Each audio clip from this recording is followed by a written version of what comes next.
Here in the UAE, we're surrounded by the ocean. We import something like 80% of all the seafood that we eat.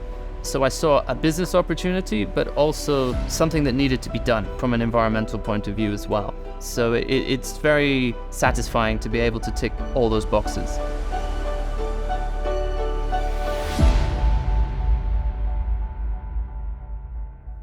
I'm Rami Murray. I'm the founder and CEO of Dibba Bay Oysters. We're a farm that's based across in northern Fujairah in Dibba, and we're farming Chrysostomus gigas oysters, or more specifically Pacific cupped oysters. And the farm was born out of a passion by myself to get into sustainably produced food.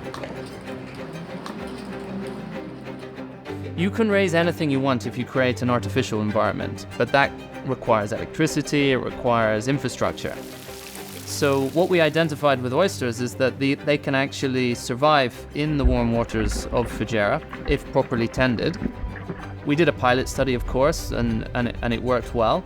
Nobody was expecting it to work. Traditionally, oysters are grown in colder waters. What we found is it's not necessarily about the temperature of the water, it's more about the food supply. There's a lot of talk about the amount of carbon produced for each kilo of beef or chicken and what have you. We're very lucky with oyster production. Because they feed naturally in the ocean, they're actually sequestering carbon in their shells. So we have a net positive impact on the environment. We're removing carbon from the environment, and they're feeding naturally on wild algae. So as a form of farming and as a form of aquaculture, oyster farming is sort of just naturally sustainable. And that's what consumers more and more are looking for, is that sort of evidence of where the food has come from and how it's been produced. There's certainly a lot of support for sustainable food production in the UAE.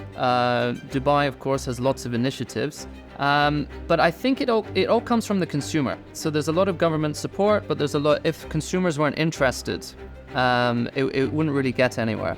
So I would say there's good government support and there's good consumer awareness, and there's a lot more focus across the board on being able to sustainably produce food.